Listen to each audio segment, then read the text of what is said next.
Are there any disclosures of pecuniary interest? Seeing none. Item 3 is the adoption of the previous minutes. So has everyone had a chance to have a look, and are there any additions, corrections, or would someone like to move those to accept them? Anybody want to move them? Mike Sullivan and Bonnie will second that. All in favor? That carries. Great. Okay, item 4. We have a delegate with us this afternoon, and it's Alyssa Bridge, Manager of Planning, and we're really happy that you could join us, Alyssa. This is great. So she's going to talk about the official plan review. So we've had much discussion in this group about the official plan and all that it means to the environment. So we're really glad that you can come here and give us some better understanding and guidance as to the whole process and what it is, and take it away. Great, thank you, Councillor Burbach. I'm happy to be here this afternoon. This is my first time interacting with this committee, and I'm grateful for the invitation to be here to share with you a little bit about the official plan review project. So as you're aware, since you invited me to be here, in 2022, the city is going to be initiating a 5-year review of our official plan. And so the city is required under the Planning Act to review our official plan every 5 years. And currently, staff are in the process of developing a scope and work plan for the review.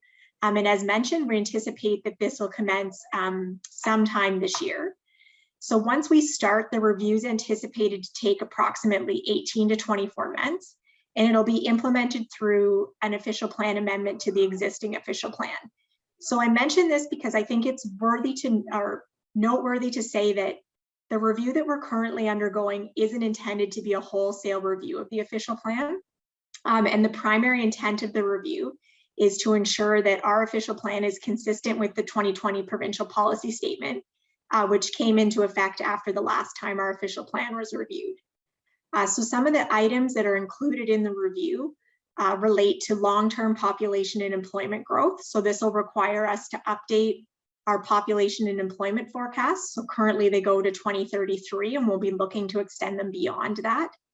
And we'll also need to look at policies related to intensification, natural heritage, cultural heritage, climate change, and employment areas.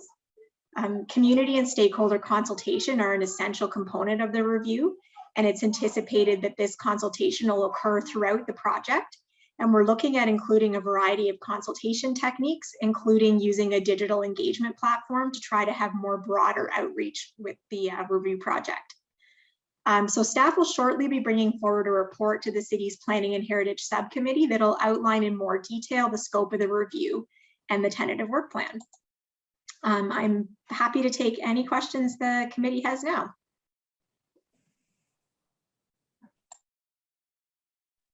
Okay, so I'm going to open up the floor to see if anyone has any specific questions for Alyssa. Sammy, go ahead. Yeah, so thank you for coming. I was just wondering, it did come up before in E&E, we have brought up the idea of sustainable development requirements and passive housing and things like that.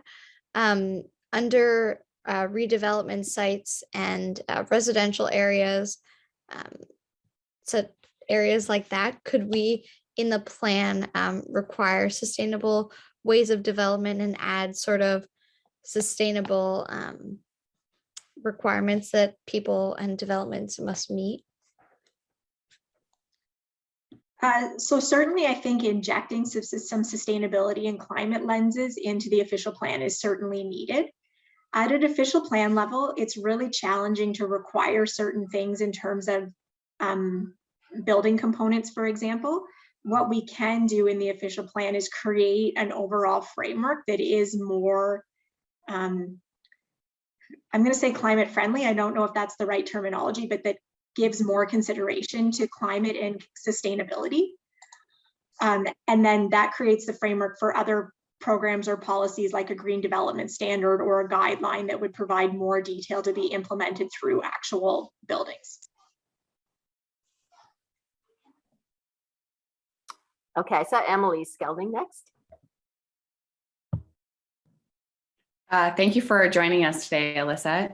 It doesn't sound like you guys have any firm dates on when the review's gonna be started, but do you have any kind of loose ideas of when the public consultation periods may come about, like a general month or even a season? Yeah, so what we're trying to do is so much of the official plan review requires that employment and population forecasting piece. And the best piece of data that we have to inform that is the 2021 census data. So we're trying to align the official plan review project with when that 2021 census data is being released so that we don't do work, the data be released and then we have to redo the work based on the release of the data. So my best guess is that the first round of public consultation will likely happen this fall. The Planning Act also requires a municipality to hold what's called a special meeting of council. And this is really the kickoff to the official plan review project. And so it's a chance for council to formally initiate that process and also for members of the public to come in, provide council with input on what's currently working in the official plan and what's currently not working in the official plan. And then that would inform any tweaks to that work plan and scope. So I anticipate that that would happen likely this spring, but the bulk of the actual public consultation will probably start this fall and into 2023. Thank you. So Mike Sullivan and then Bonnie after that. So I have so many questions, so little time.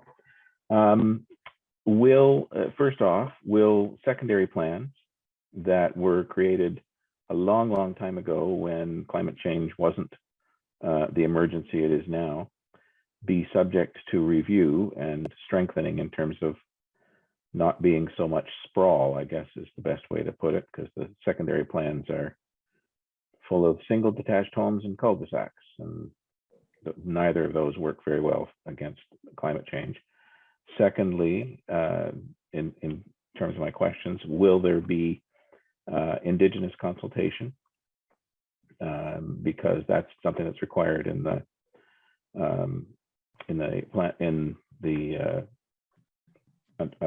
provincial policy. And thirdly, will the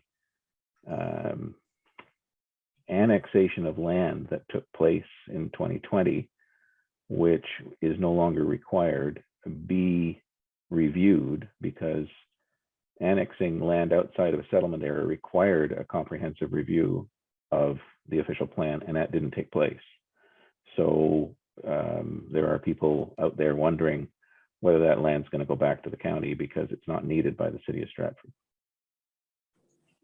Yeah, thanks for the questions, Mike. So I'll start with the Indigenous consultation. So you're correct. The provincial policy statement requires us to undertake Indigenous consultation as part of this official plan review project. So certainly that'll be part of our stakeholder and public and community engagement and consultation plan that we put together. When it comes to the annexation lands, so these lands currently don't have a designation in our official plan. So they are designated agriculture in the County of Perth official plan. So part of the official plan review project will be to look at both residential and non-residential land supply. So we'll look at how much growth, both residential and non-residential, is forecasted for the city of Stratford for the long term. And then we do an associated land needs assessment that tells us whether we have too little, enough, or too much land. And then that will inform any additional designations or land uses for that annexation land. And I apologize, Mike, I forgot what your first question was. If you could repeat it, that would be great. Secondary plans.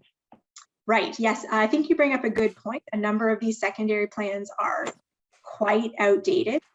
Really, the intent of the scope of the current official plan review is to bring it into conformity with the growth plan and do that long-term population and employment growth forecasting and update our policy frameworks to align with the provincial policy statement. Looking at the secondary plans is certainly something that we could do, but would need to come subsequent to that official plan review project. Why subsequent? Oh, my apologies. I went on mute and did not come off there. So we'll need to look at a number of things at those secondary plans in terms of servicing capacity, the road network, the existing land uses. And so that's much larger in scope than what's anticipated for the current official plan review. But certainly if council wished to include it as part of the review, it's something we could consider, but it would extend the time frame in the budget for the project.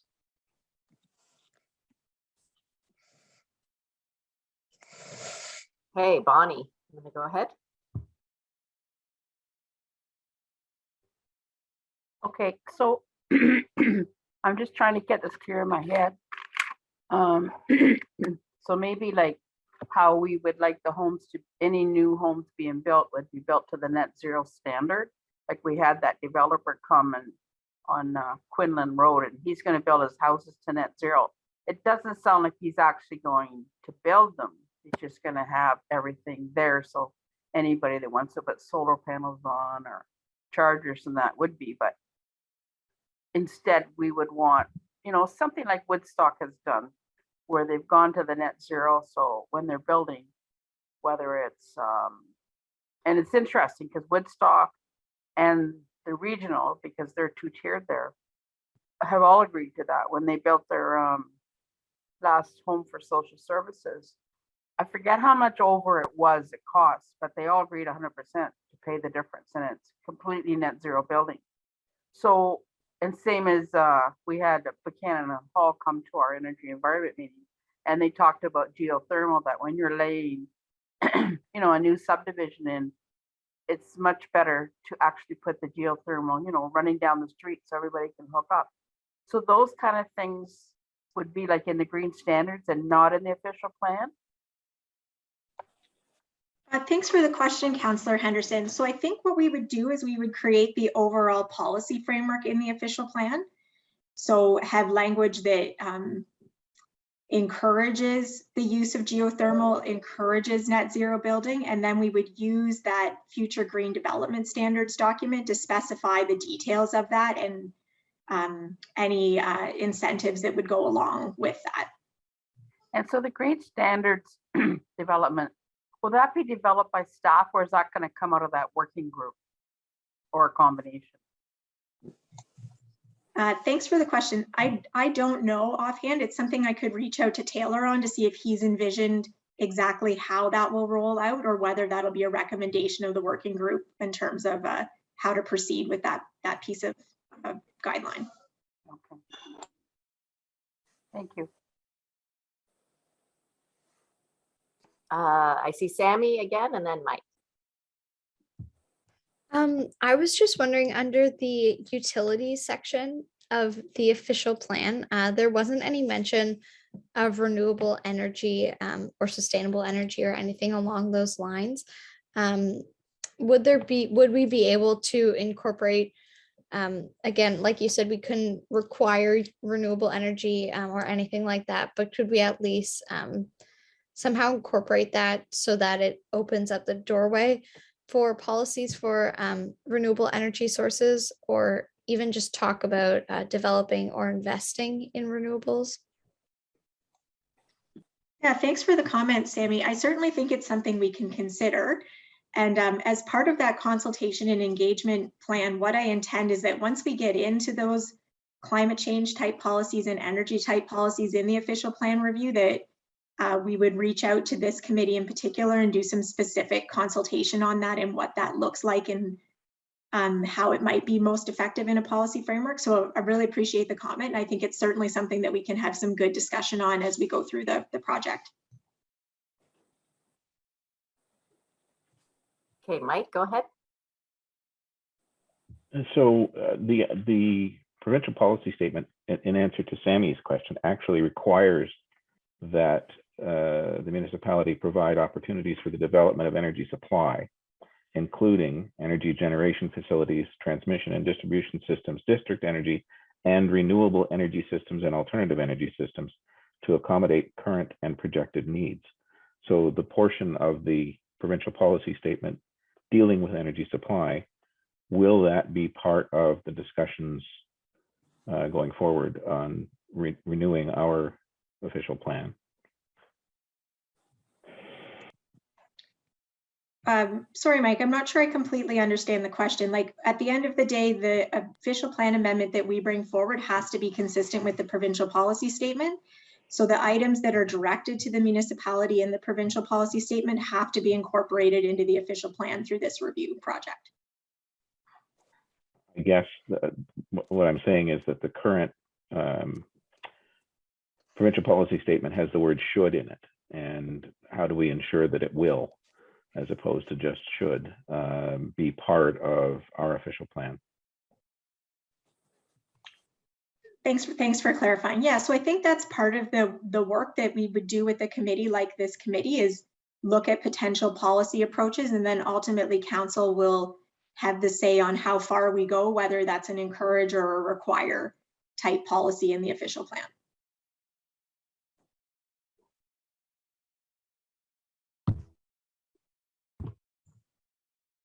Go ahead, Mike, sorry.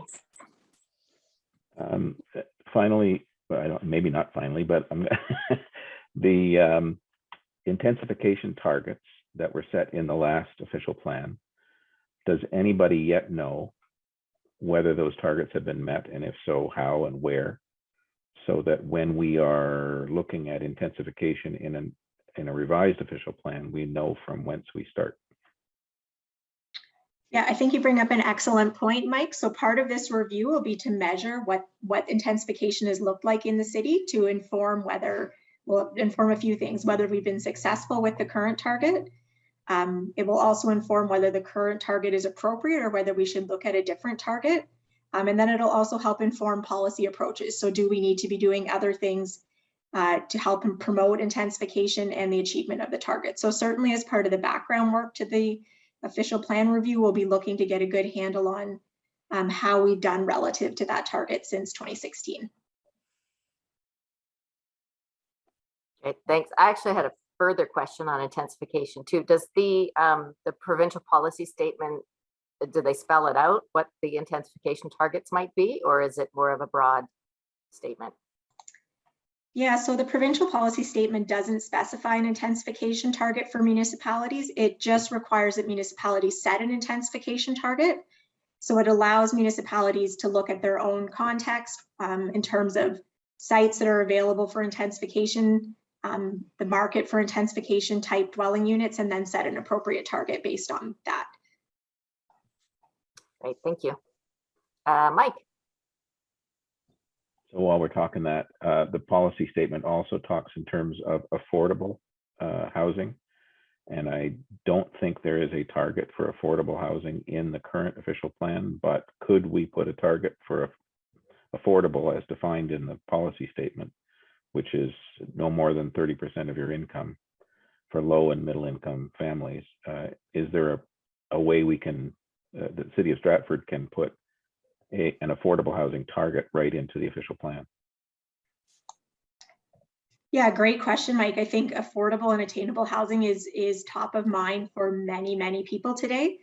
So we could, this is certainly something that's worthy of further discussion, and there's a number of different approaches about how to do it. We could, because updating and changing an official plan is a bit of an onerous project, we could embed a target right in the official plan.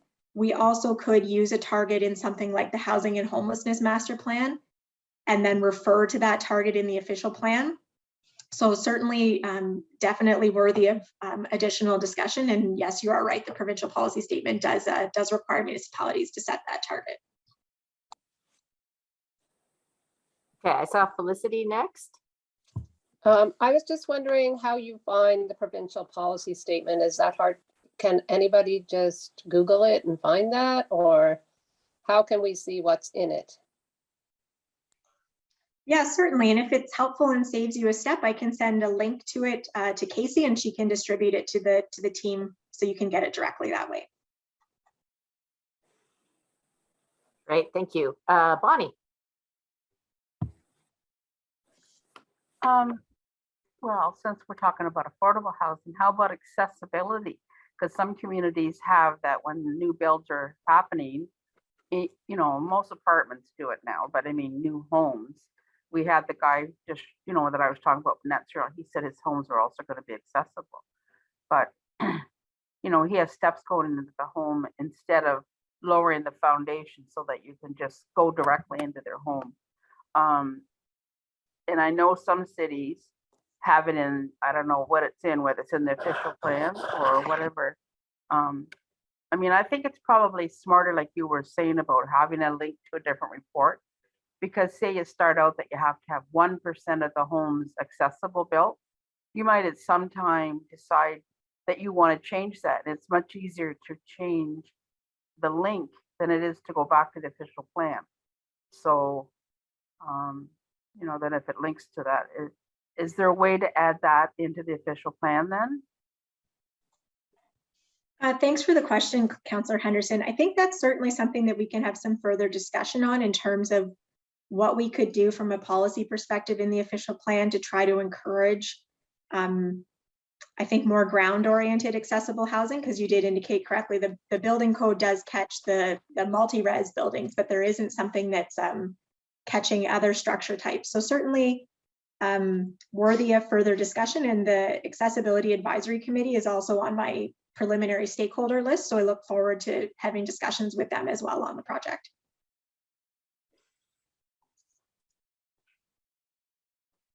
Great. Anyone else have, Mike has another question, and Sammy after Mike.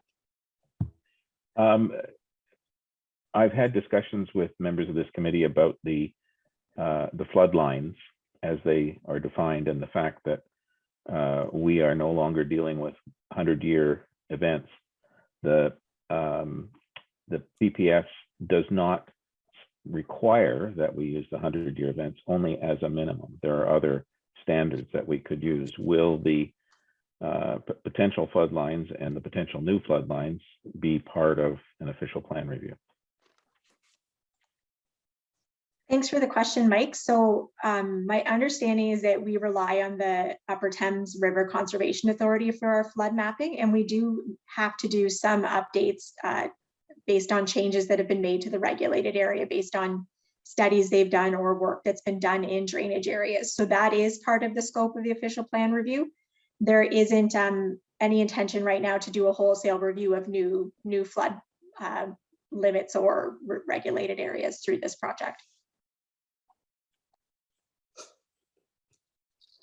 Okay, Sammy. I just had two more questions. One was about waste reduction. So I didn't see a ton about, and now that we've implemented the green bin program, we've seen an amazing uptake in the use of it and how much waste it's diverting from the landfill. So I'm not sure if waste reduction is somehow incorporated or can be incorporated into the official plan. And my second question is about under the community design strategy active transportation section. It does talk about the bus system, but we have seen that there are a couple flaws in our current bus system. So is there a way we can include improving or kind of maximizing the use of the bus system? Yeah, thanks for the question, Sammy. I think you touch on a really good point about the link between active transportation and land use planning and reducing carbon emissions. So from an official plan perspective, what we try to do is try to encourage the most dense development we can so that communities are walkable and get people out of their cars. On the bus service piece in particular, the city has just retained a consultant to do the transportation master plan, and my understanding is that transit is a component of that transportation master plan. So I certainly could connect this committee with the manager of engineering who's leading that project, and perhaps you could have some further discussions on the transportation master plan and active transportation and public transit through that project. In terms of waste reduction strategies, certainly from an official plan level perspective, we could look at encourage type language, but it may be something that's more appropriate to have detailed information in a green development standard or something that has a little bit more specifics than official plan policies.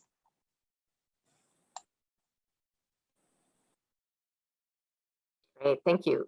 So I actually have a question that sort of brought up a thought, especially the active transportation part and part of planning which maybe I don't really have a good grasp on, but are there quotas or standards for mixed development? In other words, like having retail, commercial, residential, all within sort of the ideal for active transportation is 15 minutes walking to any one thing that a person might need. So that also kind of addresses sprawl as well. So do we have those type of things in our official plan, or can we shoot for those kind of changes? Great question, Councillor Verback. So our official plan currently uses language about complete communities, and what's intended by complete communities is to have a mix of uses like residential, jobs, commercial, schools, in proximity to each other. There are municipalities, the City of Ottawa is one of them, that is promoting something. I think the terminology they're using or the catchphrase they're using is a 15-minute community. So trying to have all of those services within 15 minutes. So exactly like you said, people can get out of their cars and access them via transit or cycling or walking or other modes of active transportation. So certainly that's something we can look at through our official plan is building a more robust definition of complete communities. So it has a bit more meaning in terms of what we're intending. And then that gives us the framework to start to implement it through development applications. Great, thank you. Mike Jorna. Will the official plan update include standards on the amount of green space within the city and maybe the coverage of the urban forest? Yeah, great question, Mike. We do have some existing official plan policies that speak to green space in the city. I'll be perfectly honest, I do not know them like the back of my hand, but I will take a look at them as we go through that review process to see if there's things in the provincial policy statement that we need to reflect in those policies. Okay, thank you. Just supplementary to that, will the official plan set standards to work from, or will it set standards to work towards? It's a great question. My honest answer is that standards to work towards. The official plan should be ambitious in terms of the targets that we set that give us a way to move forward and grow in a way that creates complete communities and is mindful of things like climate change. Thanks very much.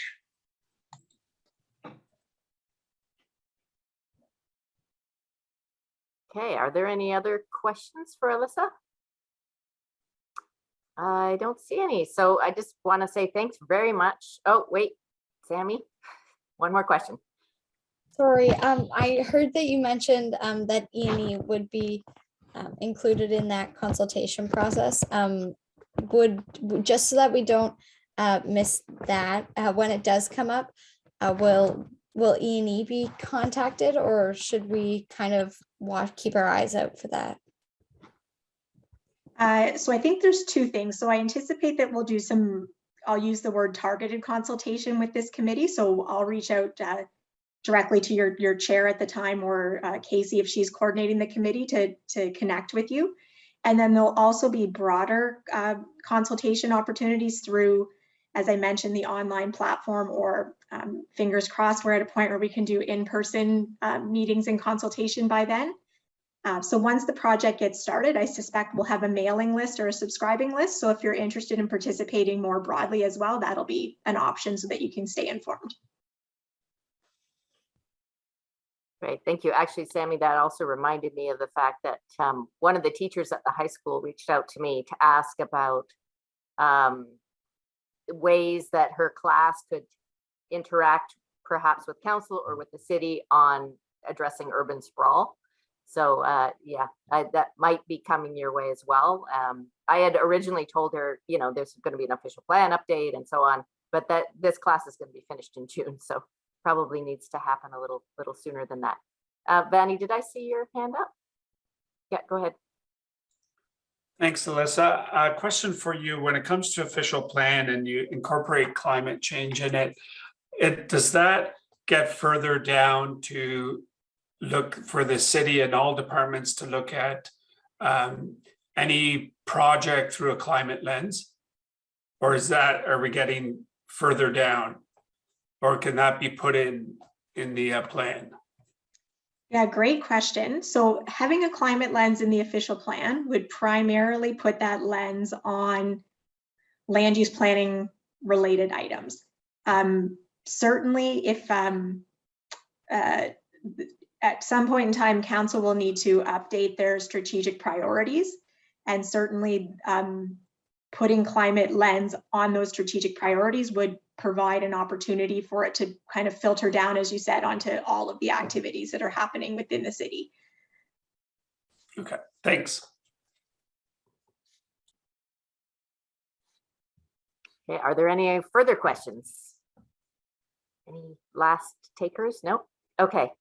Thanks so much, Alyssa. That was really informative. I really appreciate your time, and you're welcome to stay for the rest of the meeting, or if you have somewhere to be, it's fine if you want to drop off. That's not a problem. But thanks very much. Okay, so we're going to go on to item 5, which is the updates from the working groups. Shall we start with the ecological? I guess that's Craig. Okay, we met as a subcommittee a week ago or so, and it was a good meeting. We talked about a lot of things. Unfortunately, no one was taking notes, so none of us can remember what we talked about, but I'll try.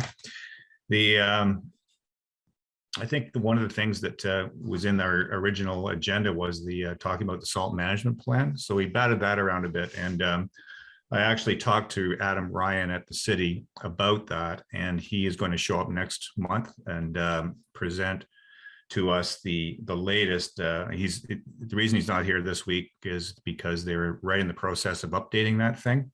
And so he wanted the opportunity to get it updated and then present the latest information that they had on it. Something about salt, I think was the name of what they had come up with.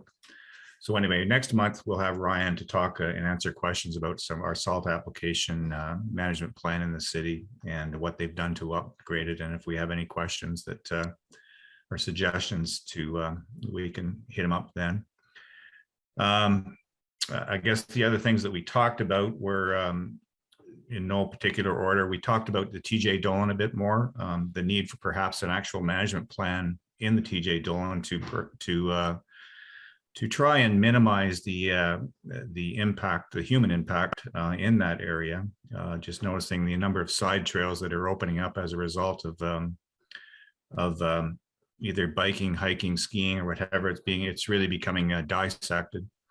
And over time, is this a good thing or a bad thing? I did some looking into that, comparing to the City of London and what they do in their environmentally sensitive areas and some of the decisions that they've had to make to try and restrict that type of thing from happening in their environmentally sensitive areas. So I think we're going to talk about that a bit further and perhaps engage Quinn Malott on that one and just see if there's a compromise or some sort of a way that we can actually do something about that if we feel it's an issue.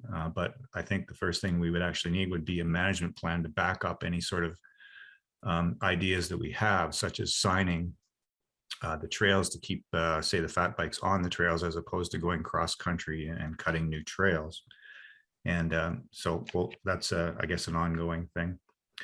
We did talk about some more shoreline work, and that at the top end, we discussed that there's an opportunity or a need for accessibility to the lake that might be able to be developed through a combination of shoreline revetment that could work in another component of accessibility to for canoes and kayaks getting in and out of the water. And the spot that looked like it would be the most practical location would be right at the very top end in the area north of the bridge, or not north, I guess east of that last bridge, the Festival Bridge. And I know Vonnie's going to talk to the folks at Wildwood about what they've done there, and there might be some opportunity to utilize some of the groundwork that they've already done there and apply it to a project that we could bite off in the future down there. And we thought that was a good one. And then I guess the other thing we chatted about was just the need for, the natural heritage situation in the city and what if anything, what we can do about that. And now Jody had some ideas of looking at perhaps some land at the airport that we can't plant trees on because of height restrictions, but perhaps it can be taken out of, say, agricultural production and put into native grass, wildflower plantings to try and increase a pollinator component out there. So that's something that I think we're going to be looking into. And, you know, there may even be an opportunity for that type of a planting. If I don't, just that annexed land question that came up with Mike there, is there an opportunity to perhaps incorporate some of those ideas onto that property there as when they figure out what's going on there? Did I miss anything, or Jody or Bonnie or Vonnie that you guys noted when we were talking? Invasives, Craig? Oh yeah, right.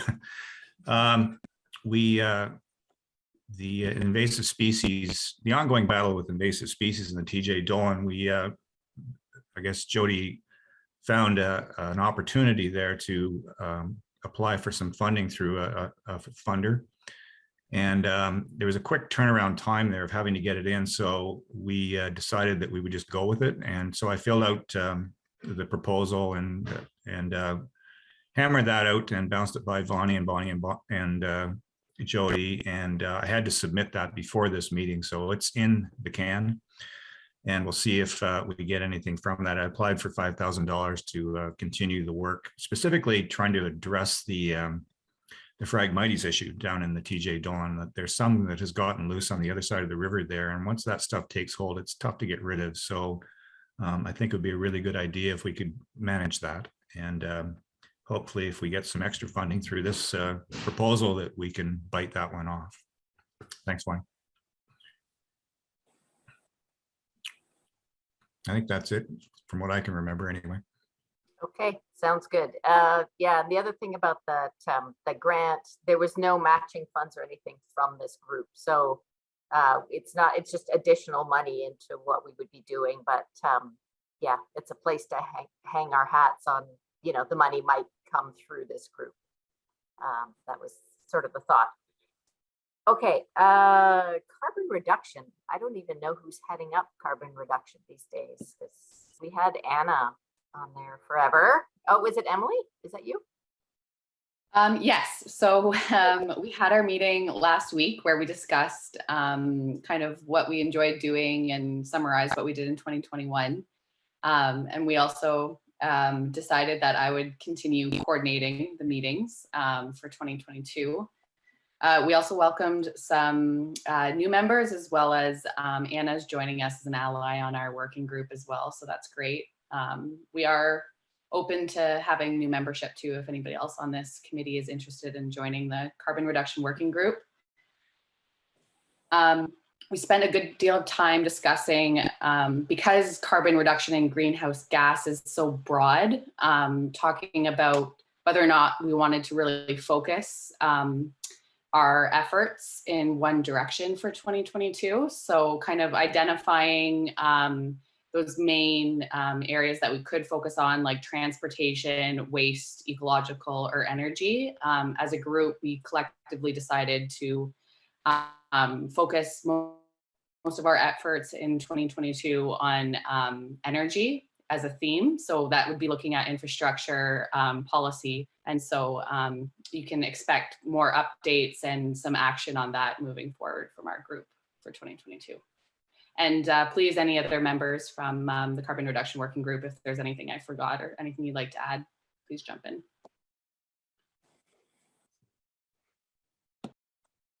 Okay, thank you, Emily. Any other carbon working group people want to speak up? Nope. Okay. ICI waste reduction. Sammy. Yeah, so yesterday, the ICI waste reduction group got together. We had a really great meeting this month, and we have some new members joining us from multiple different groups from E&E, but as well as CFUW. We previously reached out to some other groups to invite them to join our group so that they didn't have to kind of recreate the wheel when addressing waste. We just invited them to help us. So we talked a lot about what our main focus at the meeting was, talking about plastics and specifically single-use plastics in large chain grocery stores in town. We were hoping to kind of address, first of all, we started with produce bags. So those flimsy little plastic bags you grab for your tomatoes or something. But when we really got started talking, there's so many other plastics that are used in grocery stores that we thought deserve just as much effort to reduce. So instead of just kind of implementing a ban or forcing grocery stores to stop using them, we're going to follow a very similar approach to how we addressed takeout waste. So we've got together some of our members, and we're going to have people sign up for to kind of go to these grocery stores, do an informal plastic audit. So kind of just walk around the store, see what plastic you see, see where there's potential to reduce plastic. But then we also want to kind of collect the information of the managers of these stores so that we can invite them to have a conversation with us, because we really want them to be a part of this process, similar to what we did with the restaurants. We want this to be a collaboration effort, not one where we're forcing them into something. So that's kind of our next steps that we're working on, is doing these informal plastic audits and starting to collect contact information so that we can reach out and talk with them. And then hopefully in the future, we can talk about it with them and find some effective and methods that will reduce their plastic in a more collaborative way. So if anybody is interested in doing an informal plastic audit or knows any managers of any local grocery stores, please reach out and let me know if you'd be interested.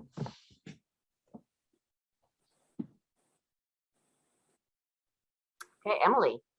Yeah, I have a question.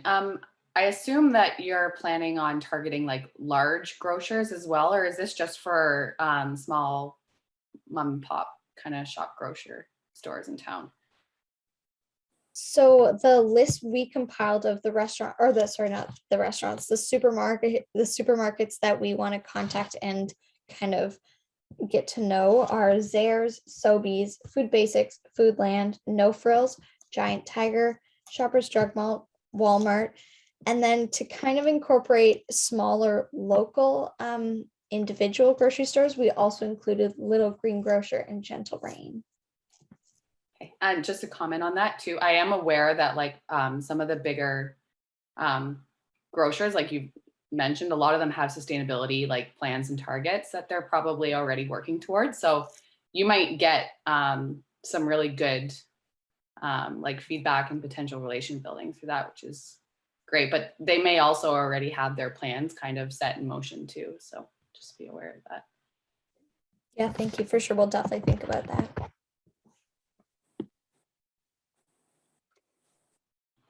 Okay, thank you, Sammy.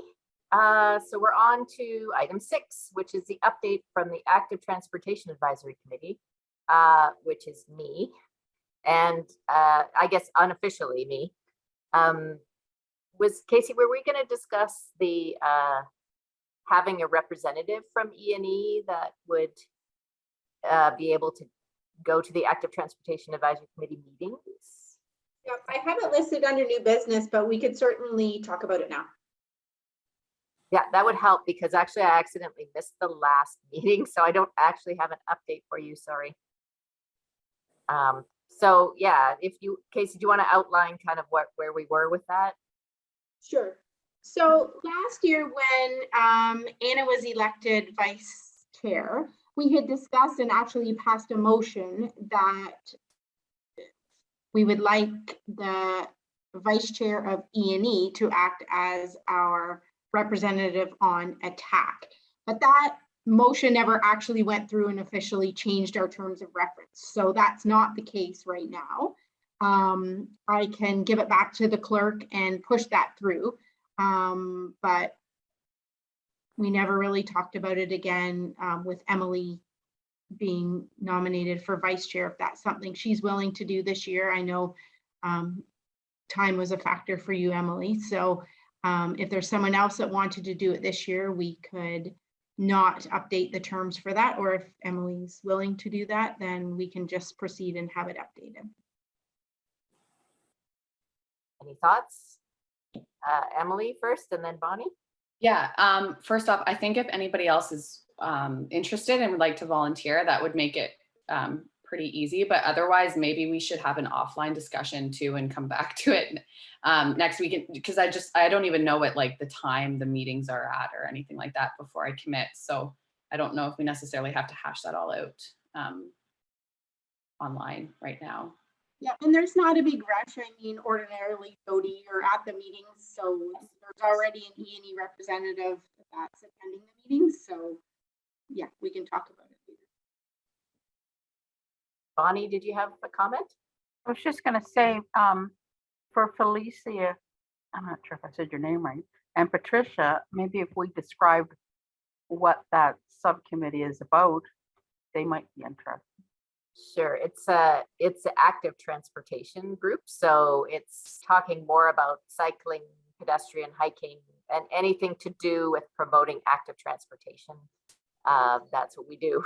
So if there's any interest in anybody from this group who wants to be the representative over there, then you can attend those meetings, and they are the last Wednesday of every month at 7 o'clock. Felicity. When I saw that on the agenda, I belong to Cycle Stratford, and so I have an interest in it and I wouldn't mind doing it. My question was more, how long am I signing up for, you know? So if it's a year, is that what it would be? Then Yes. I would do it for a year unless Emily wanted to. I think she looks happy that you might have volunteered. Yeah. So, yeah, I just think I know some of those people already, Yes. so, you Yeah. know, no, and you it's created once a it. month. It's once a month, right? Yes. Yeah. Yeah. Okay. So that's perfect. So that's resolved. So if we could Excellent. pass a motion nominating Felicity, just set that. Okay, so who would like to make a motion to nominate Felicity? We got Mike Sullivan and we've got Bonnie seconding that. Bonnie, did you have a comment too, or you? No, okay. All in favor? Okay, great. That's passed. Perfect. Okay, so now we're on to business arising from previous minutes. The land acknowledgement update, we don't have one yet. Second B is update on the climate action plan. So we did have budget deliberations, as some of you might know, in the past couple of weeks. And I was able to put forward a motion to hire a dedicated staff person, and that motion was passed. So that did become part of the budget. And yeah, so it's pretty much there. We do still have to pass the entire budget at our next regular council meeting, but I would say I shouldn't, yeah, I don't want to jinx it, but it's looking good. Sammy. I just wanted to thank you, Jody, and thank you, Mike, for going up and speaking. And thank you so much, Jody, for getting that onto the budget. You're welcome. My pleasure. I think it really needed to be there. So that was good news. And yeah, there will be, staff is going to also be creating a working group and then figuring out because we need to do both. We need to have an internal working group and we need to have somebody whose specific job it is to make sure that that plan is moving forward. So yeah, it's good news. Update on the Trow Avenue development. There isn't any update right now. Update on the request for council to adopt a tax deferral program and encourage green development. So that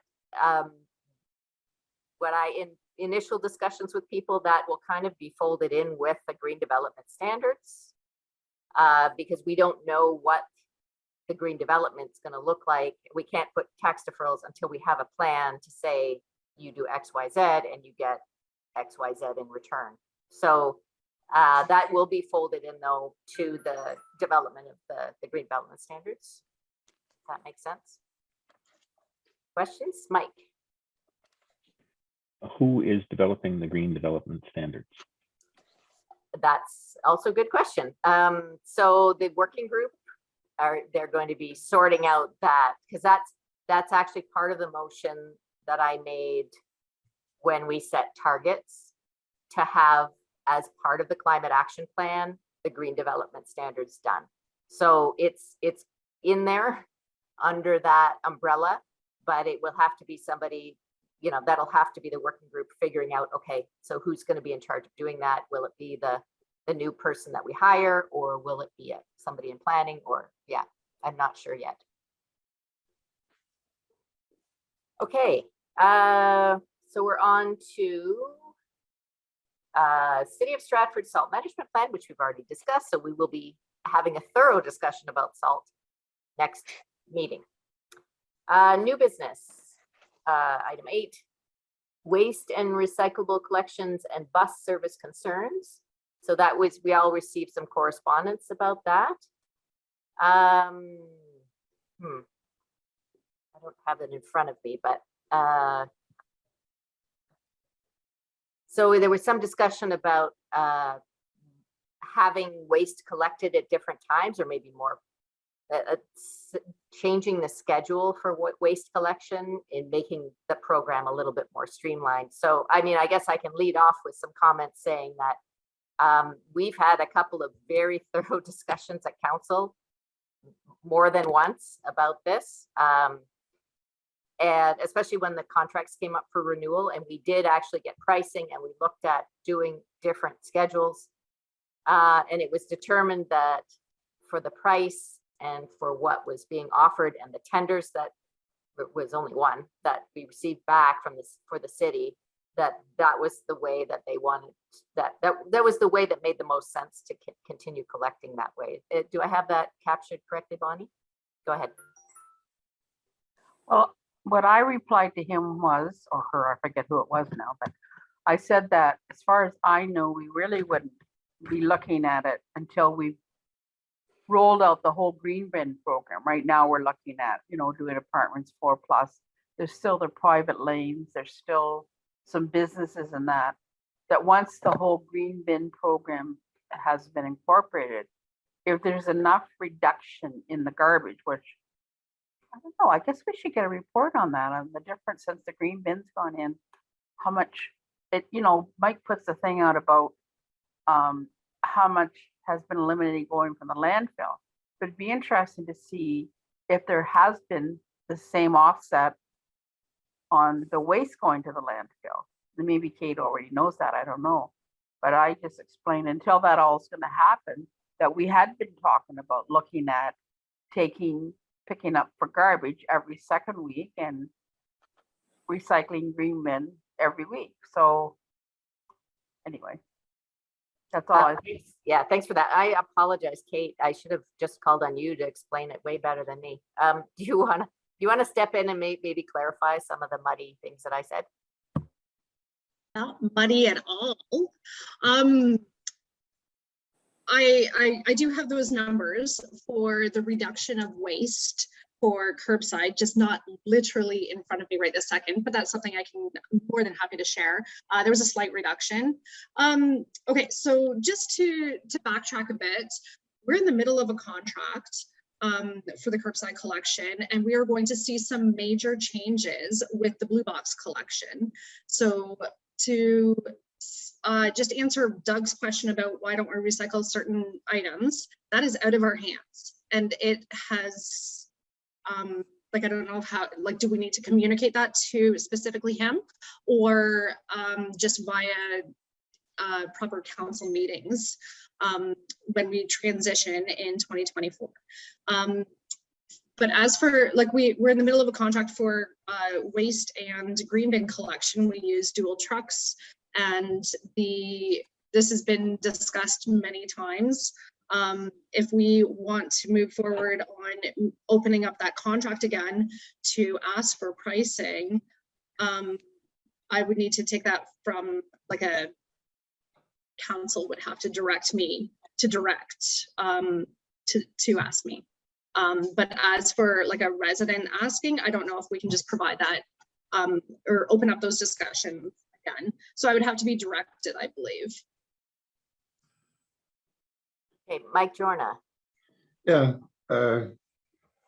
When the Blue Box program was introduced to Stratford, I don't even remember when, I think it was 1987. The counselors who were involved to bring it in at that time recommended that very thing, that we collect recycling once a week and garbage every second week.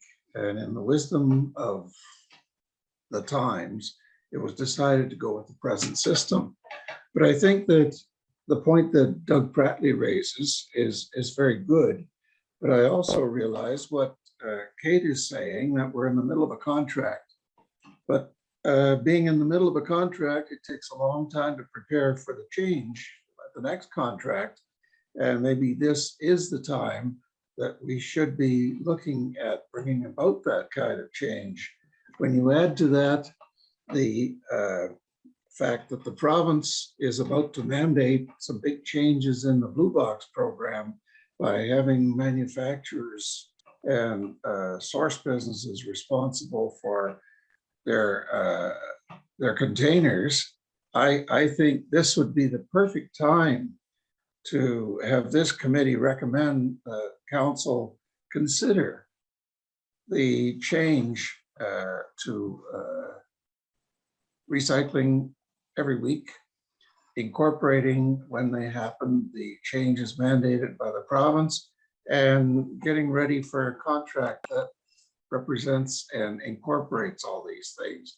So that would give the city, that would give Kate and the city a couple of years, I think, at least, to do the planning and to put that in place. So if it's appropriate, I would like to make the motion to move that recommendation. Okay, so maybe we'll hang on to the motion just for a minute and get Emily Skelding. She's got a comment. We'll go around, have a little chat about that, and then come back to you, Mike. Yeah, actually, it's so to Mike's point, and a question for Kate. So I've read and I'm aware of the new Blue Box regulations coming in from like a producer's perspective.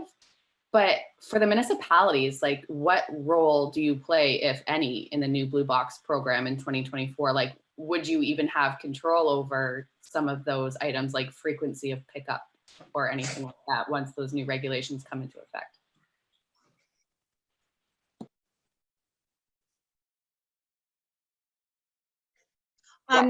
Zero. So that's just a really quick answer. So when we transition in 2024, we will have to basically, we'll be adding more material in, but that has nothing to do with our municipality. It's province driven and producer driven. So we won't be removing any items. The way it stands, we have to remain status quo as of August 2019. So what any municipality level of service had August 2019, that is what the producers moving forward will have to maintain. So if we had weekly collection in 2019, then they'd have to still maintain that level. And since we didn't, we won't have any power or any say to increase the level of service, as well as to add in items that are not part of this pooling, part of this list. Now that is only until, so the producers have to keep us at status quo until 2026. And then they can basically take over province-wide and figure out if they want to do the whole province weekly, if they want to do the whole province bi-weekly, if they want to switch to a dual stream, we're a single stream. So then, but it's out of our hands completely at that point. Now, what will be in our hands will be if we want to determine if the municipality wants to maintain a level of service for the commercial. So for the IC&I level of collection, that will be in our hands, or we'll want to contract it out to the producers, that sort of thing.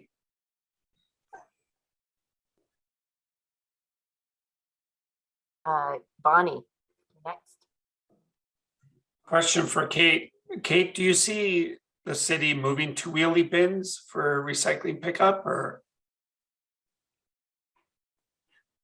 Only if the province moves towards that. There are definitely some municipalities that find some efficiencies in it, but it will be up to the producers between 2024 and 2026. If they want, they have to at least maintain our level of service, but if they want to move towards a wheelie bin service, that's province-wide, so it's out of our hands. I don't know. They don't know. Sorry, that's my dog. Sorry. Sorry. Yeah, because that would be bi-weekly. You could go, right? Wheelie bins. Okay, I saw Mike Jorna again and then Emily. A point of clarification, Kate. Zero control over the system. We would still, as a municipality, have to let the contract for the pickup at the home, wouldn't we? Not necessarily. No. We could say as a municipality, wash our hands completely and say, producers, you figure it out. You figure out the best level of service. You figure out the best level of best contract. Or some municipalities are saying, well, no, we own our own fleet. So we want to still be in the game. We don't own our own fleet. We don't own our own processing facility. So we don't want to remain in the game. My motion doesn't make a lot of sense in that context. Your motion makes sense for, not for the recycling, but for a different level of service for garbage collection. But maybe then we would go bi-weekly green bin and bi-weekly garbage for road efficiencies. That may not be ideal, I don't think, because part of the idea with the green bin is that we have these dual trucks and that, you know, we're just making one route around the city every week rather than doubling it up. So anyway, Emily. Yeah, that was my comment, just clarifying the current trucks on the road right now are dual anyway. So you're not necessarily taking any trucks off if you're doing bi-weekly garbage pickup and keeping a weekly green bin program. Yeah. Maybe we need an update on that too, because I think we certainly wanted to have all dual trucks, but I don't know if our contractor has acquired all of the dual trucks just yet. I'm not sure. So maybe Kate can update us on that. Currently, I know the contractor has 2 dual trucks, and there is 1 rear load truck that I do know that they switch off and on. The rear load is never for organics. We don't generate quantity-wise that much that they would have to have the rear loader. The rear loader is good for waste, obviously, as well as leaf and yard waste. So they do have the fleet has the 2 dual trucks, and then a whole like recycle trucks as well. Okay, Bonnie. Well, I'm surprised that the contractors aren't going after the province if they know about this, because this could mean loss of jobs for them. So like our contractors agreed to get dual trucks, they could be stuck without a contract. And I really hate to hear how, I know we've been sort of waiting to hear what all's going to go on, and it sounds like you've heard something, Kate, some things. And I don't remember reading about the 2019. I mean, a lot of municipalities, if they knew that, they would have changed how they were doing things back then. But yeah, like this is, you know, like we've got contractors that know our streets and have the trucks, and you know, we pretty well have the same person all the time, right? So boy, that's really upsetting to hear that. Go ahead, Kate. Thank you. The contractors are very aware of this. They were very aware of this when they bid on it. The province wasn't aware when they would transition. And now that we are moving towards the full transition starting, well, we transition in 2024. We are not the first and we are not the last transition. We wrote in the contract exit clauses, as well as I asked for pricing. How much would it cost to get out of once the province makes the decision for us to transition, how much is it going to cost us to get out of the current recycling model? So our current contractor, Canadian Waste Management, they hold the contract for recycling, green bin, garbage, as well as leaf and yard waste. So with the blue box as well, we have to also keep in mind that it's residential. That's a huge chunk of the blue box materials. 8% of the tonnages are deemed as IC&I, and I do that based on a huge calculation based on stops. But so it's 8 to 10% of our tonnages will be still unaccounted for. So we will still want to provide this level of service. Maybe that's going to be a council, a political decision, or will we just say, you know what, the Canadian, or sorry, the waste management, the progressive waste, the private companies get in the game and get in the game even more so for the recycling from the commercial properties.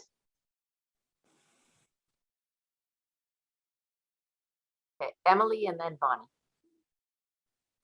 Yeah, thanks. I don't mean to take up too much time, but Kate, and you can kind of speak to this too. I think something that I try to remind myself with the new regulations coming out is the purpose of them in the first place is because there was a lot of challenges with finding end markets for the Blue Box program. So this is supposed to encourage more end markets because it's the producers that are actually responsible for recycling them, and then also promote innovation. Although there's probably going to be a lot of challenges, I think the spirit of the regulation, though, is to actually be better for the environment in the long run. So that's an excellent point. Bonnie.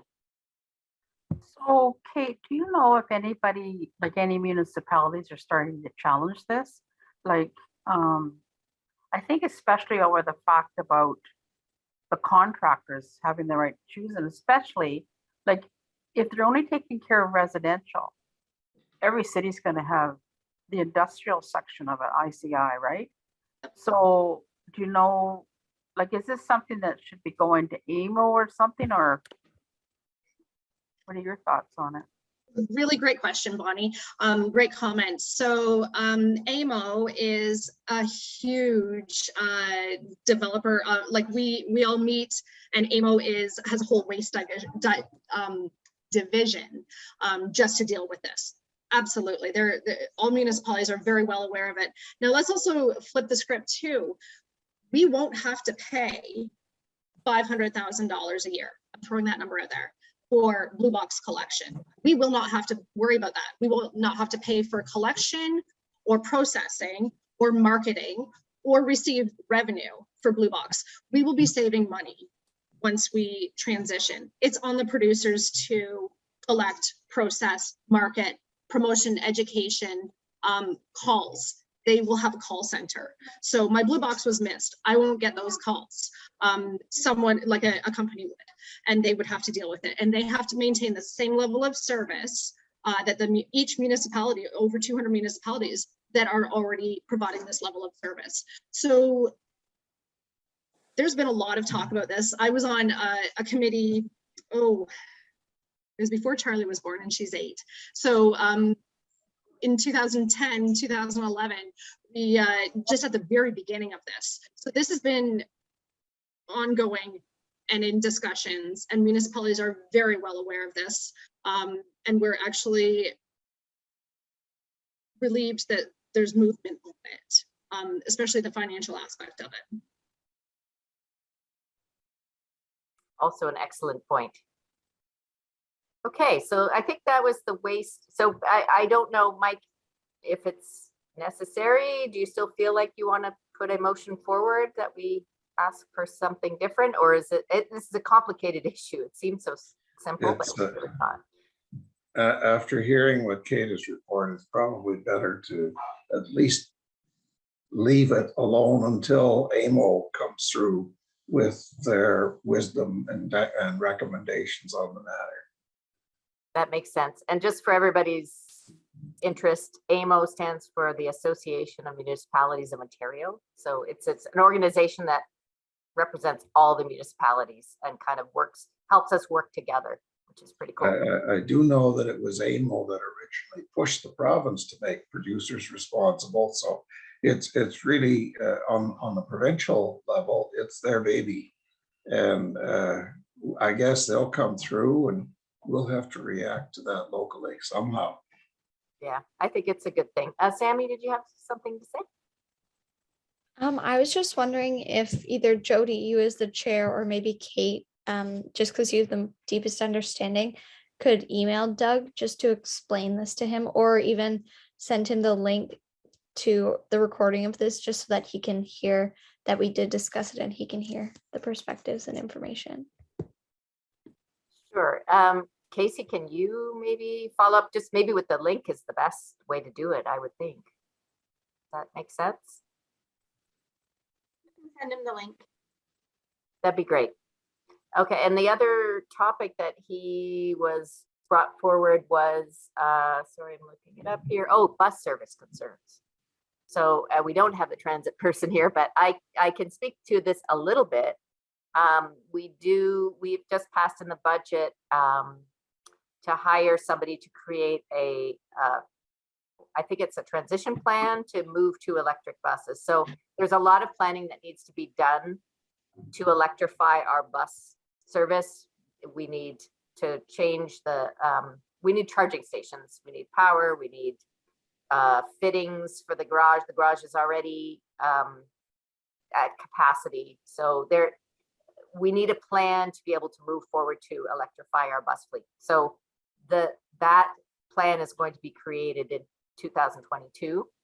And then I did see in the budget, I'm pretty sure it was 2023 or 20, I think it's 2024, the first electric bus is on the budget to be purchased. So there's change, it's coming, it's really slow, but we do have to have a plan first. So yeah, I think the concerns was about the size of buses and the lack of electrified service, that kind of thing. So I don't know if anyone else has any other thoughts on that, any other updates? Emily. This is a question for you, actually. Do you know, are the electric buses supposed to be as large as the current diesel buses that we have driving around town? That would be a good question. I'm sure that as part of the making a plan would probably be looked at. I do know that the buses are large because that's like the standard bus size. So it's the cheapest one, right? So, and interchangeable parts, et cetera, et cetera. But I do think that hopefully as part of this plan, that will also be looked at, because there's other things we have to consider as well, because when you electrify your bus system, you probably need more buses because you have to have some charging. They can't hold their charge long enough. So it's going to have a different plan. Maybe the sizes are going to have to change. So it's just going to have to be a big overhaul, I would think. So that's why we need a consultant to help us create a plan. Bonnie. I can tell you with the current buses that we have looked at smaller buses, but they take the same radius turning and they wear out faster, the smaller buses. And I mean, they're around 200,000 less to buy them. And then the other part is they have more maintenance issues. So it's not a good idea. It wasn't worthwhile when staff looked into it either times. I mean, maybe more than once now since I've been on council, but because we get a lot of people saying, why don't we have smaller buses? Because there's only one person riding it. And then the last time we did an audit, there was like 651,000 people had rode the bus in the year. Now it won't be the same because of COVID, but that's a lot of people riding the buses. And to plan out, okay, so today from 1 to 2, we use the smaller buses. then we have to switch them out because they'll probably get busy at 2:30. But what happens if we have a day where it's really busy at 1 o'clock? So, I mean, there's people constantly getting on and off the buses. I mean, I've been in London, Toronto, Waterloo, and I've seen buses going by that only got 1 or 2 people on, but I know in my head, I don't know if 10 people just got off at the last stop, and if there's 12 waiting to get on at the next stop, and so they do their own audits and look at things like that. So I don't know enough about the new electric buses because I know we have to put in, there's a possibility we might have to enlarge where we store the buses at night, because they go inside, they get washed, cleaned, and maintenance checked on them every night. So there's just enough room for I think it's 15 buses to fit in there. We couldn't even add bike racks to them because they wouldn't fit in the building. So that's how tight it is in there. So I'm thinking it's going to be very expensive because they'll have to probably expand the building. And like Jody said, they might have to have more buses. And then I don't know about the size. I would assume it would be around the same size because we have the same amount of people riding it, right? So, but we also have to put in charging stations, and then I'll have to be at the terminal too. So it's going to be expensive. We're also looking at the police station has 5 hybrid police cars, and they're going to buy 5 more because that worked out good for them. And I believe the infrastructure department, that they're looking at buying electric trucks once they become more developed on the roads. Because when anything new comes out, usually the bigger cities trial it first, right? Like Toronto and Ottawa and that. And then once they work out all the bugs in that, then it sort of filters down to the cities our size, because we're pretty small. So it's Right. expensive. Okay. So Mike, you had a comment. 2 things. One, the City of Toronto has a fleet of electric buses. They are glorious to be on and to have go by your house because they're quiet. And they have some real world experience with them now in the City of Stratford. I'm sure it could find out from the City of Toronto some of the answers to the questions about how long they take to charge, how long they last on a route, et cetera, and I don't think any of Stratford's routes are going to be trouble for an electric bus. And I forget what the other thing was.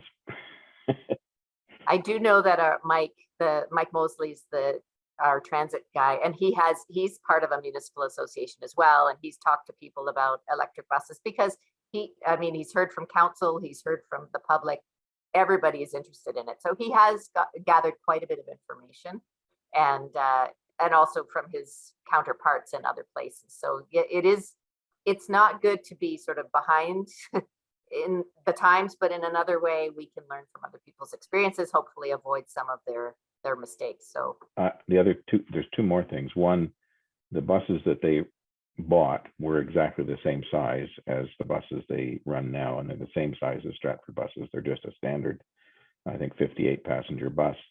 The other thing from my experience with the House of Commons Transportation Committee, the City of Montreal is intending that its entire fleet of transportation will be off fossil fuels in the next, it'll be 5 years. And part of the reason for that is because the cost of running them goes down by a factor of 11. It's 11 times cheaper to run electric fleets than it is to run gasoline and diesel. Well, that's an excellent reason to switch over as well. It's an upfront capital cost, but the operating cost is so much less. Patricia, did I see your hand? Yeah, just a quick comment too. I don't know if everybody here is aware, but there's a Canadian company that actually retrofits buses so that you don't have to purchase the whole new bus. So I can provide more information when it's the right time. That would be great to look at as well, because reuse. Bonnie. I think in the report that Mike sent out to us about electric buses, we run 16 hours a day in Stratford, and the charging lasts around 10 hours, depending on the weather, of course. So we have to charge at some point during that time, switch out or whatever. Right, and that maybe there's an opportunity there for smaller buses during off-peak hours like evenings, or yeah, who knows? I'm sure the consultant will have a fulsome report for us to have a look at, or at least for the next council to have a look at. I'm guessing that it won't be ready till next year, but okay, so I think that's the concerns that we were going to do in A, and B, we've already dealt with the E&E rep. And I'm going to ask if anyone else has any other new business items that they'd like to bring up. Mike Sullivan. I sent around to everybody an email I received from the City of Vancouver's chief planner or environmental planner. And I have taken the liberty of asking if he's available to speak to us. The reason I sent it around was because I learned that as of January 1st of this year, no buildings of a residential under 3 stories can be built in Vancouver and use fossil fuels to heat them or to heat their hot water. That is an absolute firm decision by the City of Vancouver, and he has considerable experience with creating this bylaw, creating the way this works. It's currently not possible in Ontario to have a bylaw because the province sets the building code. In Vancouver, they are entitled to have their own building code separate. But perhaps we can start the process here of asking the province to give us permission to have our own building code, which would go a long way towards solving some of the difficulties we run into with demanding that facilities be more energy efficient and not rely on fossil fuels to heat and cool. So if the committee is willing, I can firm up that date for March the 3rd. In addition to the salt discussion, but I would certainly welcome a discussion with somebody who's has real world experience in keeping fossil fuels out of new developments. I think that sounds like a great idea. Casey, do you mind inviting them? Maybe Mike can. Oh, you've already sent along the information, so or maybe get directly his contact information. I can if you confirm if you confirm with me, Mike, or whatever, I'll get the invite and everything to them. Thank you very much. He's already penciled it into his schedule, but he wants to hear firmly. Thank you. I'm just going to take everybody's nods as sort of agreement to this plan. Okay, great. Emily. Yeah, I have a question if you have an update on whether or not the county is planning on including Amira's, like the climate change coordinator's position in their budget for 2022. Like, are we going to maintain the county climate change coordinator in addition to hopefully getting our city climate change coordinator as well? That's a good question. We have it in our Stratford budget, but yeah, I haven't had an update yet. I do know that her contract, I think, goes through to the middle of the year. So it would be sort of a partial renewal, but yeah, I can follow up and see if they've got it as part of their budget as well. Did I see another hand? Was it Kate? Or yeah, that's so. I suspect there's some interest in my stats for green bin and waste related information. I'm happy to share if you want me to do it formally through the Energy and Environment Committee on next month's agenda, or I can send out information just to our group if you like to, for residential and IC&I, commercial information. Happy to share. Just need to know if you need it formally, or can I just send it informally in an email to everyone? What does everyone think? Formal? I'm wondering if you shouldn't get, why not do something with Mike Beats so that, you know, that's information that people could hear in the city. I think there's several people that would be interested in seeing, like he puts out the green bin thing. It'd be interesting to, you know, 1 month he could put out this is how much reduced, and over the year. When did we actually start this? Was it last April? April 2020. So maybe maybe we have a full year. We can do it in April, like part of, you know, Earth. That'll be 2 years. Yeah. Yeah. So the stats in April would be great to share with Mike as well. So I'm kind of thinking it could be an informal thing that we can all just read through it. And if we want to discuss it at our next meeting, we could say, hey, Kate, you sent this stuff and we have questions. But yeah, it would be great to send to Mike Bites as well so that we can share it with the city. That'd be great. Anita, did I see your hand? Yeah, this relates to the article I read in the paper about you're interested in having paving over an area or concreting an area across from the band shell for smaller events. And I was thinking that I understand the need for it. You're trying to avoid people crossing the road, but it's right near the river. And if we're paving that area, that's a lot of runoff. Is there a way that when this area is being planned, that some sort of porous surface could be used there that would still support events and spectators, but not contribute to runoff?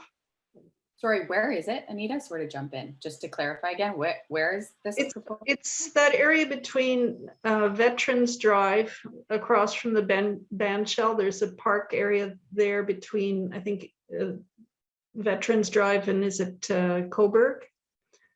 Yeah, so there's a band shell right by the river that sort of faces away from the river. And then there's Lakeside Drive. And then the other side of that was a proposal to develop. So that came to council last, and I missed that council meeting too. My daughter's been sick, so I missed a couple of things. Bonnie, do you have a little bit more insight into what the plan was for that? I'm curious where you heard they were going to pave it over. My understanding is they're just going to be, it'll be sort of like Upper Queens Park. They're just going to have seats there. The seats will be facing the stage. The stage is going to be on the east end, like where those bushes are. And then people will be sitting like, because it's a hill, right? We were talking about it at accessibility committee, and, they were wondering about how they were going to bring it. And we already said, we'd already looked into having it come off of Coburg, and, the hill's too steep. We have a crossing across Veterans Drive. And I think part of the discussion was too, that they didn't want to have to be closing the road, so somebody could possibly drive by and see what's going on, right? But I never read that they were thinking of paving it. I thought it was just maybe it was using concrete or something like that. But what I can do is again, it was a proposal and they've put in money to get a grant. So I could follow up with, I think it's through community services. I can ask them, in these tentative plans, what kind of materials are you thinking of using, and what kind of environmental accommodations are you making, etc. Because it is a good idea if we could do like the permeable pave that is manufactured right here in Stratford, that the water would be able to drain right through it, and that would probably be really important. Okay, thanks for bringing that up. Mm-hmm. Does anyone else have any other items of new business? Okay, seeing none. Item 9 is upcoming events. We have the Festival Hydro Tree Power event, and I can update that there is a meeting this coming Monday, which I'll be attending. Just tentative plans. So it is April the 9th that they're going to do it, and it's just going to be one day as opposed to 2 days the last time. So I will find out at that meeting if there's anything they need from us as far as volunteers go. I think that'd be really a fun thing to do in the spring, to be able to volunteer and help with the tree. So if you're not familiar with the Tree Power program, it's Festival Hydro and Energy and Environment and the Upper Thames kind of came together to provide very well priced native trees that residents here can buy for, I think it's $25 for a tree, and to sort of promote native plantings in the city and surrounds. So yeah, our group is a part of it, except we don't have to do a lot, but if we can volunteer, it's always a fun thing to do. So last year we had volunteers lined up, and then we had a complete total lockdown. So we couldn't go, which was sad, but maybe this year will be better. Emily.